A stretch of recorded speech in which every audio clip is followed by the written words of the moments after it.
मेरा नाम नफीसा है। हम 5 बहन भाई हैं और मेरा नंबर सबसे आखिरी पर है। मेरे बाबा रिटायर्ड आर्मी ऑफिसर थे। आर्मी ऑफिसर होने की वजह से ठाठ और अकड़ उनकी पहचान है। अम्मा आर्मी ऑफिसर की बीवी थी, तभी उनका पहनना ओढ़ना सबसे अलग था।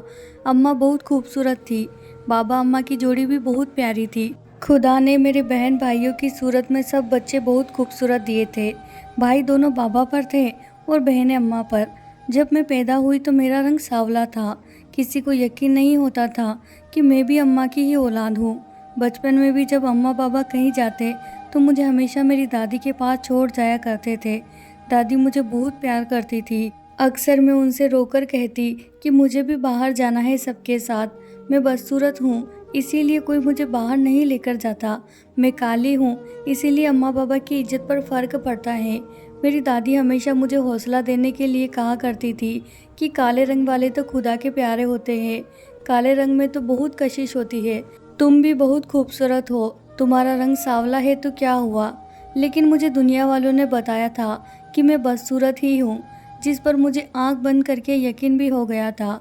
मैं बहन भाइयों में सबसे बदसूरत थी। सब रिश्तेदार अम्मा से कहते, तेरी छोटी बेटी के नसीब खराब है। बचपन में मुझे कभी यह बात समझ नहीं आई थी कि मैं बदसूरती से किस्मत का क्या लेना देना है। लेकिन वक्त के रहते हालातों ने मुझे हर बात का मतलब समझा दिया था कि बदसूरती का बदकिस्मती से बहुत गहरा ताल्लुक है। स्कूल जाती थी तो बहन भाई अपने साथ लेकर जाना ठीक नहीं समझते थे। इसीलिए अब बाबा ने मुझे एक अलग स्कूल में दाखिला दिलवा दिया। वहाँ पर भी जब सब मुझ पर हंसते तो मैं घर आकर रोती। अब बाबा ने रोज रोज के तमाशे से बचते हुए मुझे एक सरकारी स्कूल में डाल दिया। वहाँ सब मेरे जैसे ही बच्चे थे, क्योंकि वहाँ सब गरीब घराने से आए हुए बच्चे थे, जिनके यूनिफॉर्म गंदे मैले और उड़े हुए रंगों के थे। मैं गाड़ी में ड्राइवर के साथ जाया करती थी, तभी सब लड़कियां हैरान होकर मुझे देखा करती थी। पहले पहले दिन तो सब मुझे ऐसे घूर कर देख रहे थे जैसे मैंने उनसे उसकी कीमती चीज उधार मांग ली हो। एक रोज मेरी हैरत की इम्तिहान ना रही जब एक लड़की आकर मेरा हाथ चूमने लगी। मैं बहुत अमीर घराने से थी, तभी वह ऐसा कर रही थी। मुझे हैरत का झटका लगा। मैंने झट से अपना हाथ खींच लिया। मेरे पास जितने पैसे होते मैं उसमें से आधे पैसे अपनी सहेलियों में बांट देती। वहाँ मेरी एक बहुत गहरी दोस्त बनी थी, जिसकी रंगत मेरी जितनी काली तो ना थी, लेकिन वह दिल की बहुत खूबसूरत थी। हमेशा मेरे साथ रहती, मुझे हंसाती। जिस दिन मैं दुखी होती तो वह मुझे हिम्मत और हौसला देती। लेकिन अब भी मुश्किलों का वक्त कटा नहीं था, बल्कि और बढ़ गया था। मेरा एक सहारा मेरी दादी इस दुनिया से चली गई थी। घर से बाहर तो नमीरा मेरी सहेली थी जो मेरे साथ रहती थी, लेकिन घर के अंदर मैं बिल्कुल अकेली हो गई थी। अक्सर मेरे कजिन आते तो सब एक साथ खेलते थे, लेकिन मुझे कोई भी खिलाना पसंद नहीं करता था। लड़के क्रिकेट खेल रहे होते और मैं पास से गुजर जाती, और फिर इत्तेफाक से कोई हार जाता तो उसका कसूरवार भी मुझे ठहराया जाता। वक्त गुजरता गया और मैं बड़ी हो गई। मेरे सबसे बड़े भाई की शादी हुई तो मेरे सब रिश्तेदार घर में जमा थे। क्योंकि मेरे भाई भी बाबा की तरह आर्मी ऑफिसर थे, इसीलिए भाई ने पसंद की शादी की थी। मेरी भाभी भी आर्मी ऑफिसर थी। मेरी भाभी बहुत खूबसूरत थी। दोनों बहुत खुश रहते थे। मैं भी बहुत खुश थी, क्योंकि मैं जैसा भाभी को समझती थी वैसा कुछ नहीं हुआ था। भाभी ने मुझे एक बार भी बदसूरत होने का ताना नहीं दिया था। खुदा ने मेरे भाई के घर में खुशी दे दी। हर तरफ खुशियाँ ही खुशियाँ थी। लेकिन अब सबको एक बात की फिक्र सताए जाने लगी कि कहीं बच्चा मेरे जैसा पैदा ना हो जाए। तभी मेरे भाई ने मुझे सख्ती से मना कर दिया कि जहाँ भी भाभी हुआ करे वहाँ मेरा जाना मना है। मुझे दुख इस बात का नहीं था कि मुझे भाई ने टोका है। मुझे तकलीफ इस बात की हुई थी कि भाभी ने एक बार भी भाई को ऐसा कहने से मना नहीं किया था, जैसे वह ये सब चाहती हो कि मैं उनके सामने ना आऊं। मेरी बदकिस्मती ने एक बार फिर मुझे कहीं का ना छोड़ा। जो भाई के घर औलाद होने से पहले ही मर गई, और उसका इल्ज़ाम भी मुझ पर लगा दिया गया कि मेरी बदकिस्मती मेरे भतीजे को खा गई। हर वक्त का रोना धोना ये तो जैसे मेरा मुकद्दर बन गया था। अब तो भाभी की नफरत भी खुलकर सामने आई थी। हर वक्त के ताने देना, हर वक्त की चीख चीख, यह सब रोज का मामला हो गया था, और अब मुझे इन सब की आदत हो गई थी। मेरे सब बहन भाई ब्याह गए थे सिवाय मेरे। रिश्तेदार घर आते तो अम्मा बाबा के कानों में बातें डाल जाते कि कौन इससे ब्याह कर ले जाएगा, यह तो काली भी है, और फिर इसके नसीब भी तो कितने खराब है। मैं कभी जान ना पाई बहुत से रिश्ते आते और देखकर इनकार करके चले जाते। मुझे भी उम्मीद ख़त्म हो गई थी कि मेरी शादी भी होगी कभी। इसी दौरान एक रिश्ता आया और हैरत की बात यह थी कि इस रिश्ते से हाँ भी हो गई थी। हम सब बहुत हैरान थे। लड़का भी पढ़ा लिखा था, खूबसूरत लड़कियों की उसे कहाँ कमी होनी थी, लेकिन फिर भी वह मुझे पसंद कर गया। यह सबसे ज़्यादा हैरत की बात थी। सब बहुत खुश थे। मैं भी अपने तमाम ख्यालात को छोड़कर अब खुश रहने लगी थी। हमारी मंगनी को 4 महीने का वक्त गुजर चुका था। अभी तक सब हैरान ही थे, लेकिन हम सबकी हैरानी ज़्यादा वक्त तक कायम ना रही। जब उसने मंगनी के 4 महीने बाद मुझे मेरी तमाम जायदाद में से कुछ हिस्सा अपने नाम करवाने का बोला। ऐसा नहीं था कि वह अमीर घराने से नहीं था, लेकिन कुछ लोग की भूख कभी ख़त्म नहीं होती। ऐसा ही उन लोगों के साथ था। जिसे जितना भी पैसा इकट्ठा किया होगा वो सब इन लोगों ने अपने साथ लेकर जाना है। पहले पहले अम्मा ने जान छुड़ाने के लिए फैसला लिया कि वह मेरी तमाम जायदाद में से कुछ उसके नाम कर देंगे, लेकिन मैंने उसी वक्त मना कर दिया कि अगर ऐसा हुआ तो मैं अपनी जान ले लूँगी। अफसोस रिश्ता टूटने का नहीं था, अफसोस बाबा की सोच पर था। मेरी रूह कांप गई जब बाबा ने मुझ पर यह इल्ज़ाम लगा दिया कि मैं बाहर किसी लड़की को पसंद करती हूँ, इसीलिए इस रिश्ते से इनकार कर रही हूँ। जब एक इंसान पढ़ा लिखा होकर भी ऐसी बेतुकी बात करे तो उस इंसान पर नहीं, उसकी पढ़ाइयों पर अफसोस होता है। ऐसे ही 2-3 बार रिश्ते हुए और लालच की वजह से आकर टूट गए और हर बार इल्ज़ाम मुझ पर ही लगाया जाता कि मैं मनहूस हूँ। अब तो मनहूस शब्द मेरे नाम के साथ भी जुड़ चुका था कि मुझे मजबूरन अपने बाबा का नाम खुद के साथ हटाकर नफीसा मनहूस लगाना पड़ा। मैं अब सब चीज़ों से थक गई थी। हैरानी की बात यह थी कि अभी तक जिंदा कैसे थी। दाने बर्दाश्त कर करके मैं भी पत्थर की हो गई थी। अब मुझ में दिल नहीं रहा था, ना सोच थी। अब घर में जो भी काम खराब होता था मैं खुद उसका सब जिम्मा खुद पर ले लेती थी। वक्त के साथ साथ एक बात जरूर समझ आ गई थी कि खुद पर हर इल्ज़ाम लेना किसी के लगाए गए इल्ज़ाम से हर दर्जा तकलीफ देता है। अब मैंने अपनी तकलीफ़ कम करने के लिए यही हर्बा इस्तेमाल करना शुरू कर दिया था। मेरे 2 चाचा जिनके बेटे मुझसे बड़े थे, बाबा ने उन दोनों के लिए मेरे रिश्ते की बात की, लेकिन दोनों ने यह कह दिया कि वह मुझ जैसी कलमुई से शादी नहीं करना चाहते। मुझे उनकी बात का दुख न हुआ, क्योंकि जिनकी ताउम्र मुझसे ना बनी थी वो मुझसे सारी उम्र कैसे बना कर रखेंगे। अब तो चाचा के बेटों ने भी इनकार कर दिया था। अब तो पीछे कुछ ना बचा। लेकिन एक चीज़ जो बेचैन कर रही थी वह यह कि अम्मा बाबा में झगड़े बढ़ गए थे। अब हर वक्त दोनों के कमरे से लड़ने की आवाज़ें आती रहती। एक रात मैं सोई हुई थी कि प्यास की तलब से मेरी आँख खुल गई। कमरे में जग में पानी नहीं था। पानी भरने की नीयत से जैसे ही मैं उठकर किचन में गई, वहाँ से पानी भरा और वापस कमरे में आ रही थी कि अम्मा बाबा के कमरे से लड़ने की आवाज़ आ रही थी। मैंने परेशान होते लॉन्च में लगी घड़ी की तरफ देखा तो वहाँ रात के 2:30 बज रहे थे। मैं अफसोस से सर हिलाती कमरे की तरफ जाने लगी कि मुझे मेरे नाम की आवाज़ सुनाई दी। मैंने जैसे ही अपने बाबा के कमरे के दरवाजे से कान लगाए तो मेरी रूह कांप गई। अंदर बाबा अम्मा से कह रहे थे कि अपनी बदबख्त मनहूस बेटी के लिए तुम अपने बहन भाइयों के बेटों के लिए क्यों नहीं कहती। आगे से अम्मा का जवाब सुनकर मेरा दिल कांप गया जब उन्होंने कहा कि मेरे भाई के बच्चे कौन से लावारिस है जो उनकी जिंदगियां बर्बाद कर दूं। दिल जैसे मर गया था, आंखों में आंसू बह रहे थे। मेरा दिल जैसे बंद होने को था कि मेरे सगे माँ बाप मुझसे किस कदर नफरत करते हैं कि उन्हें अपने बहन भाइयों के बच्चे मुझसे ज़्यादा प्यारे हैं, ना कि मैं। मुझे बहुत हैरानी हुई ये सब सुनकर कि कौन माँ बाप अपनी औलाद को दूसरों से कमतर समझती है। कई दिन आधी रात को बहुत बहस होती रही। इस सब के बाद में दिल बर्दाश्त हो गई और 2 बार खुद की जान लेने की कोशिश भी की। यह खबर आग की तरह पूरे खानदान में फैल गई थी। कुछ ने हौसला दिया, कुछ ने भला बुरा कहा। मेरी 2 खाला थी। एक बड़ी खाला जिनके 2 बेटे और दोनों सबसे बड़े थे, इसीलिए पूरे खानदान में सबसे पहले उनकी शादी हुई थी। मेरी छोटी खाला का एक ही बेटा था जो बाहर के मुल्क से डॉक्टरी करके आया था और ऊपर से शक्ल सूरत में भी कम नहीं था। अकड़ गुरूर उसका खासा थी। खानदान की बहुत सी लड़कियां उसके साथ शादी की उम्मीद में थी। उस सब में से मैं कहीं भी नहीं थी, ना मुझे कभी ऐसी सोच आई थी, क्योंकि मैं हकीकत में रहने वाली लड़की थी। यह कहना बेहतर होगा कि मेरे सारे खानदान ने मुझे हकीकत की ज़िंदगी में रहना सिखाया था। एक तरफ पूरे खानदान की बहुत सी कुंवारी लड़कियां थी और एक तरफ मैं, लेकिन खाला ने उन सबको छोड़कर मेरा रिश्ता मांग लिया। मेरा तो जैसे रिश्तों पर से भरोसा उठ गया था। मुझे यकीन ना आया कि क्यों मेरी खाला ने मेरा रिश्ता मांगा। मेरे और तमाम खानदान के मुताबिक खाला के बेटे के लिए कोई बहुत पढ़ी लिखी हुस्न की मलिका होनी चाहिए थी, और कहाँ मैं कल हुई उसके नसीब में लिखी जा रही थी। मुझे तो हैरत अपने नसीब से ज़्यादा उसके नसीब पर हुई थी। हमने कभी एक दूसरे से बात तक नहीं की थी, फिर कैसे खाला को मैं पसंद आ गई। पहले पहल तो मुझे शक सा हुआ, जैसे मुझसे कुछ छुपाया जा रहा है, लेकिन खाला की सच्ची मोहब्बत को देखकर मेरे तमाम शक ख़त्म हो गए। फिर वह दिन भी आ गया जब मेरा निकाह होना था। मेरी खाला के बेटे से शादी हो गई और यूँ मेरे नसीब भी खुल गए। लोग अपनी पहले दिन की बीवी को इज्जत के साथ घर लेकर जाते हैं, मगर मेरी किस्मत वाकई सबसे अलग थी।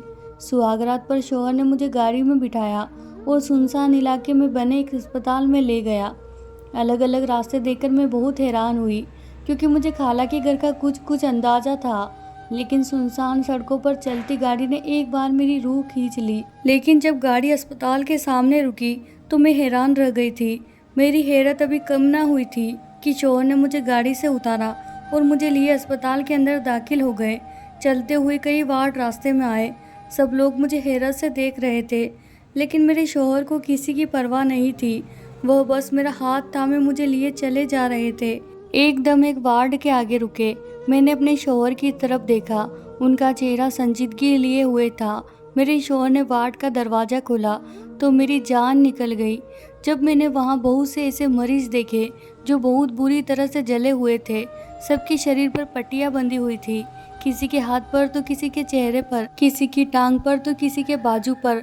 कोई भी शख्स पूरे तौर पर ठीक नहीं था। मेरा शरीर बुरी तरह से कांपने लगा। अगर मेरे शौहर का सहारा मुझे ना मिलता तो यकीनन अब तक मैं ज़मीन पर चक्कर खाकर गिर गई होती। मैंने खौफ से अपने शौहर की तरफ देखा, जिसकी आंखें लाल अंगार हो रही थी। उसने भी मेरी तरफ एक नज़र देखा तो मेरी आंखें झलक गई। उसने मुझे बताया कि यह सब अपने घर बार से तंग आकर खुदकुशी करने की कोशिश कर चुकी है। हैरत की बात यह थी कि यह तमाम औरतें ही थीं। अलग अलग उम्र की औरतें अपने जले हुए शरीर के साथ लेटी हुई थी। मेरा सांस सूख गया था जब मेरे शौहर ने मुझे एक बच्ची दिखाई, जिसकी उम्र तकरीबन 12 से 14 साल होगी, और उसने खुदकुशी इसलिए करने की कोशिश की क्योंकि वह लोग बहुत गरीब थे। घर खाने को कुछ ना था और यह घर की बड़ी बेटी थी। बाप ने कमाने पर जोर डाला। नौकरी ना मिलने पर जब खाली हाथ घर आई तो अम्मा और बहन भाइयों के मायूस चेहरे को देखकर उसने कुछ ना सूझा तो उसने खुदकुशी का रास्ता अपनाया। फिर एक बेड के पास लेकर गए जहाँ एक जवान औरत लेटी हुई थी, जिसका आधा चेहरा जल चुका था, लेकिन आधा चेहरा बिल्कुल साफ था, और साफ चेहरा देखकर मालूम होता था कि वह बहुत खूबसूरत रही होगी। लेकिन मुझे हैरानी इस बात पर हुई कि ऐसी क्या वजह थी जो उसको खुदकुशी करने की कोशिश करनी पड़ी। मेरे शौहर ने बताया कि यह वह लड़की है जिसने अपनी पसंद से शादी कर ली, क्योंकि यह बहुत खूबसूरत थी, इसीलिए इसके चाचा ने इसका जीना हराम कर दिया। तंग आकर इसे यह कदम उठाना पड़ा, लेकिन खुदकिस्मती से बच गई। मुझे बहुत अफसोस हुआ उसकी कहानी सुनकर। एक और बिस्तर पर एक अधेड़ उम्र की औरत लेटी हुई, चेहरे के अलावा पूरा शरीर जला हुआ था। मेरे शौहर ने बताया कि ससुराल से तंग आकर इसने यह कदम उठाया। मुझे तो झटके पर झटके लग रहे थे। मैं बारी बारी सबकी कहानी सुनती जा रही थी। मुझे समझ नहीं आ रही थी कि मैं किस किस को हौसला दूं, जिन्होंने अपनी जिंदगियां बर्बाद कर ली थी। मुझे बहुत दुख था, लेकिन मैं खुद हिचकियों के साथ रोने लगी। मेरे शौहर ने मुझे संभाला और मेरा हाथ पकड़ा और मुझे वार्ड से बाहर ले आया। मैं अभी तक हिचकियों से रो रही थी। उसने मुझे कुछ देर मेरे हाल पर छोड़ा और खुद बाहर कहीं चला गया। मुझे समझ नहीं आ रही थी कि मैं इतना क्यों रो रही हूँ। आने जाने वाले लोग मेरी तरफ हैरानी से देख रहे थे। मुझे इस सब से कोई फर्क नहीं पड़ रहा था। थोड़ी देर बाद मेरे शौहर वापस आए और मुझे पानी की बोतल थमा दी। मैंने पानी को मुंह लगाया और सारी बोतल पी ली। मेरे शौहर उस वक्त भी कुछ नहीं बोले। फिर मुझे सहारा देकर उठाया और मुझे अपने साथ वापस अस्पताल से बाहर ले गए। गाड़ी में बिठाते ही उन्होंने गाड़ी चला दी। गाड़ी अब रंग बिरंगी गलियों में से गुजर रही थी, लेकिन मैं बगैर आवाज़ के खामोशी से रास्तों की तरफ देख रही थी। शौहर ने एक जगह गाड़ी रोकी और मुझे नीचे उतारा तो मुझे समझ न आई कि मैं कहाँ हूँ। फिर जैसे दिमाग ने काम करना शुरू किया तो देखा कि मैं अपनी खाला के घर हूँ। अगला हैरत का झटका तब लगा जब घर के दरवाजे से लेकर मेरे कमरे तक का पूरा रास्ता लाल गुलाब से भरा पड़ा था। हर तरफ फूल ही फूल थे, लाल पत्तियां नीचे बिखरी पड़ी थी। मेरा कमरा रोशनी से जगमगा रहा था। मैंने हैरानी से अपने शौहर की तरफ देखा। मेरे देखने पर उन्होंने मेरा हाथ मजबूती से थामा और आहिस्ता आहिस्ता अंदर की तरफ ले जाने लगे। कमरे के पास जाकर उन्होंने मेरा हाथ छोड़ दिया। जैसे ही कमरे का दरवाज़ा खोला और अंदर दाखिल हुई, कमरे में जाते ही मेरे होश उड़ गए। वहाँ हर तरफ रंग बिरंगी खुशबूदार मोमबत्तियाँ लगी हुई थी। कमरा भी लाल पत्तियों से भरा हुआ था। यह खूबसूरत सा कमरा, साफ सुथरी सी सेटिंग और सोने पर सुहागा, इतनी मेहनत से की गई सजावट कमरे को चार चांद लगा रही थी। मेरी आंखें फिर से भर आई। मैंने अपने शौहर की तरफ देखा जो हाथ बांधे मेरी तरफ ही देख रहे थे, लेकिन मुझे इतना यकीन था कि उनकी कोई ना कोई मजबूरी ज़रूर थी जो उन्होंने मुझ जैसी से शादी की। यह सोचते ही मेरी तमाम खुशियाँ ख़त्म हो गई। मैंने उठकर कपड़े चेंज किए और आकर खामोशी से सो गई। ना मैंने अपने शौहर से कोई बात की, ना उन्होंने कोई बात की। दोनों अपनी अपनी जगह खामोश थे। अगले दिन ऐसे ही गुजर गए, लेकिन शादी के बाद न जाने ऐसा क्या हुआ। वही लोग जो मुझे बदसूरत और मनहूस और बदनसीब कहते थे, आज मेरी तारीफ़ें करते नहीं थकते थे। मुझे अक्सर ऐसा लगता था कि शायद यह सब पैसे का कमाल है, लेकिन पैसा तो मेरे पास भी बहुत था। फिर ऐसा क्यों हो रहा था?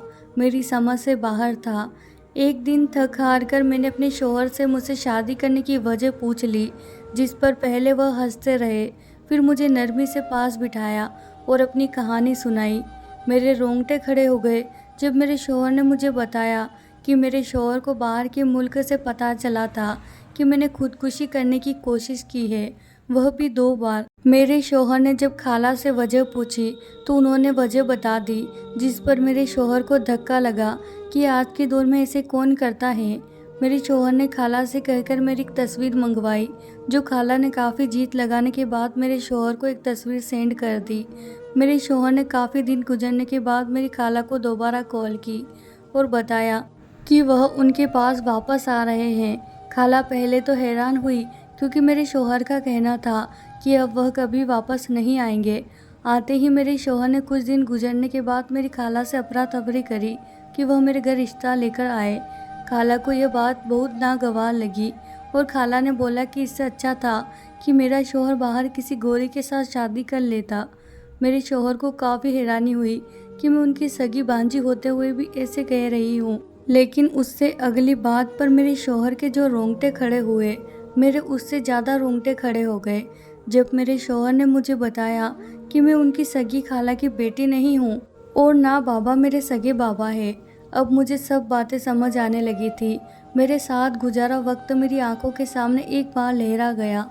मैं अगले रोज़ ही अपने बाबा के पास गई और उनसे सब कुछ पूछा, जिस पर उन्होंने बताया कि मैं उनकी बहन की बेटी हूँ और वो रिश्ते में मेरे मामू लगते थे।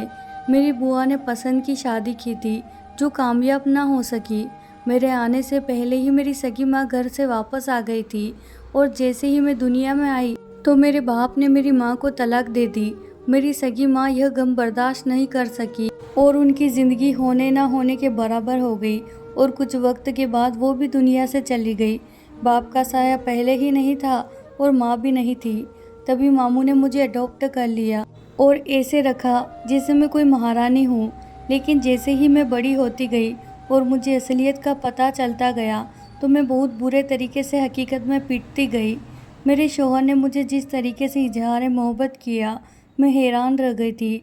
मेरे शौहर ने मुझे बताया कि पूरा 1 हफ्ता गुजरने के बाद इस बात का एहसास हुआ कि वह मेरे बगैर नहीं रह सकते, तभी मुझसे शादी की। अक्सर वक्त और हालात इंसान को बहुत अजीब बना देते हैं। लोगों की बातें इंसान को अंदर ही अंदर ख़त्म कर देती है।